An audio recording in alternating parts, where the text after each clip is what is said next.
and I'm looking at it and I'm like, bro, I caved my frame in on the bottom. It's still the same bike I just hole shotted everybody on. It's just a caved in stock frame. How about Moranz getting the whole shot? This is great.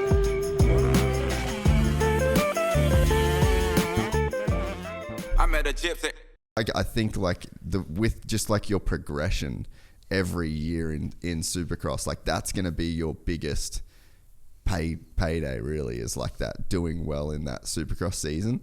So it's just like, I don't know, that to me, I'm like, for 2024 Supercross, like that's going to be by far your best year, business wise, results wise. So like in my mind, I'm from like the outside looking in, I'm like, all right, what could you do to like really guarantee that kind of success in 2024, where like everything gets leveled up, from the sponsors, the packages, your physical performance, your race, you know what I mean?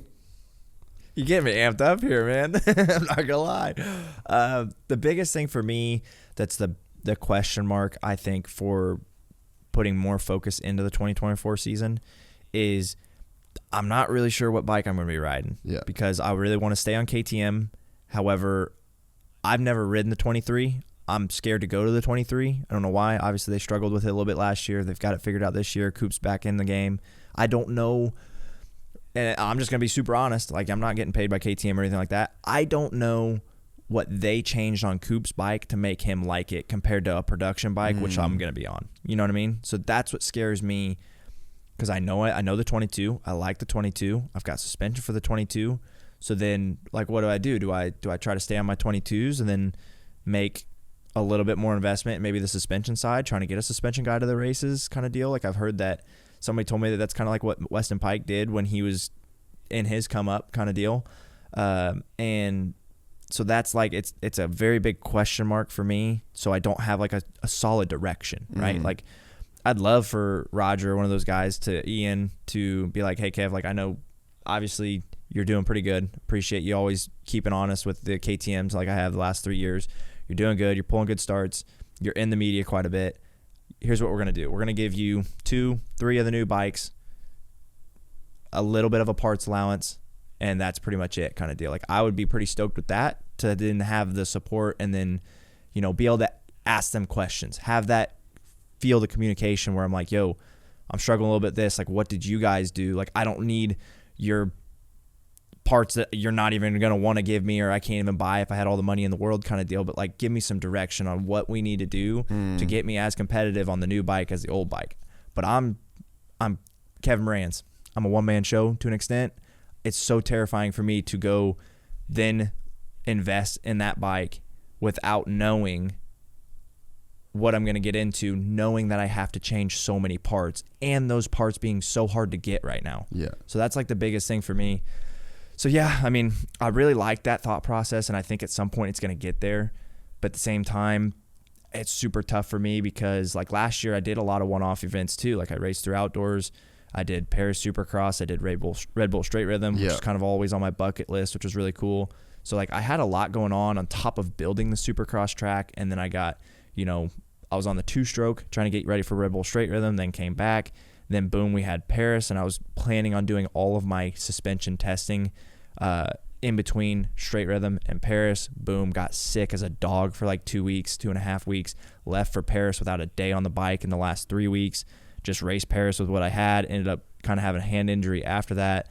At that point, it was too cold to even ride the track that I just built at home. Yeah. So then I went out to California to try to get a 1.5 weeks out there. It's pouring rain, so I get literally no time on Supercross because besides a few days and then those races I did. And clearly have just been compounding and building every single weekend. So like, it seems like that's the biggest move for me right now is, like you said, getting the program together and dialed a little bit quicker. Obviously, I already have the track built right now. Like, I'll probably have Dirtworks come in, do a different design or whatever. But like, the facility is kind of set up at this point. This past year, moving into this year, was a bunch of building and making things happen.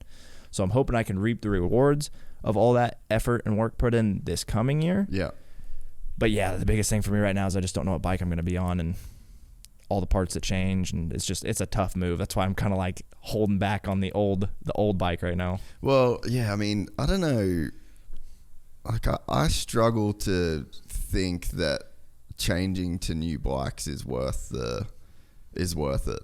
You know, like I got that gas here, and it's a 2021, and it's like it's the old shape. That bike won 2 Supercross championships. Like, what change? Like, I personally think that there's not really these crazy leaps forward that would drastically impact a lap time on a motorcycle. I mean, KTM has to make a new bike. Like, they can't just keep the 20. They go like, all right, well, yeah, we nailed it here. They can't just like keep it forever, you know? Like, so the Cowie 450 is based off the Honda 08 frame, basically. 2008. Like, that's an old ass motor. You know what I mean? Like, that was a long time ago.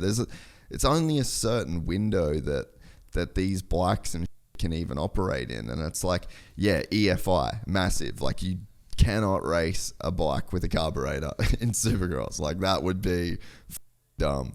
And, you know, like, there's suspension. You got to have good suspension. Like, you got to have good. But like, as far as a new bike, like, if you can do a full build on a 2022 KTM, and it's like, what are you giving up? Like, really, you're not giving up anything in my opinion. Like, if that thing's fresh and it's like built the way that you want to do it, like, dude, look at Kenny's the perfect example of this too. It's like, he's on a Suzuki that realistically hasn't changed in a long ass time. So it's like, I don't know, man, if I was you, like, I would not feel the pressure to change to a new platform. And like, you'd be just putting yourself behind the 8-ball massively again, to then, like you said, have to get new suspension, go through that whole process. Like, I don't see that being worth it. Like, what do you gain on the motorcycle?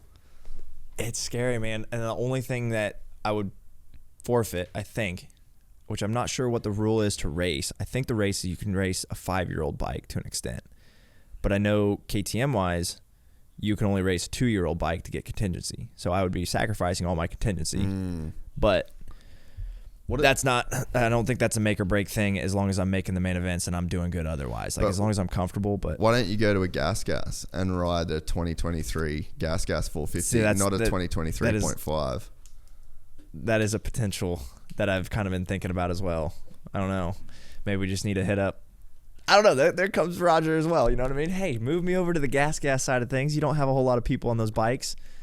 You know, it would be sweet to get some kind of support. I'm not going to stress it if I don't. I'm going to always find a way to make it work. That's the way I've always been. It's the way I'm always going to be. But, you know, it's not like I need to get a factory ride at this point. Obviously, we're working to that, and eventually we'll get there. But, you know, some sort of support would be sweet, considering I'm kind of like been trying to stay loyal to KTM and all those, you know, the gas Husky, that kind of brand. I'm not scared of going to a different color, like if there's an opportunity that prevails and brings itself to me. But it's a constant grind. We just got to keep trying to open their eyes. Yeah, I think, I reckon 2023 gas is the move then. Just switch over to the 450. That way, does gas do contingency? Like, is it all the same thing? I think they do. Like, I know for KTM, like, that's what the Cowie guys are always harping on me for, because they're making such good money. KTM only pays for if you're in the main event. So if you don't make the main event, you don't get anything. So what do you make putting a KTM in the main event? Take a guess. Bro, I would have $400. Bingo. Really? To get 16th to 22nd, $400. 450 main event. Okay. So what about the Cowie guys? What are they getting?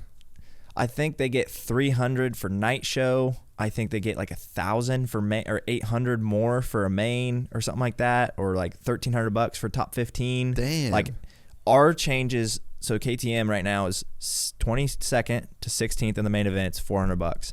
I think 15th to like 10th is $500. 11th place, like getting 11th place in the 450 main event, here's $500, buddy. You know what I mean? Like, as a privateer, like, bruh, 6 more spots or whatever, you're paying your guys 50 grand. Dude, you know what I mean? That's crazy. So that's why I've had to get so creative with my program. The helmet wraps, the people, getting the fans involved, getting them to rally, grabbing the new merch, kevinmoranz.com, just little stuff like that, man. It's because, people would probably be pretty disgusted to see the totals that we make. We're excited to announce the launch of our new membership site, gypsytales.com, packed with exclusive content and perks that you won't find anywhere else. This is your chance to become a part of the Gypsy Gang. And as a special bonus, if you sign up to an annual membership, you'll be entered into the draw to win our custom-built TC125. Gypsy Gang.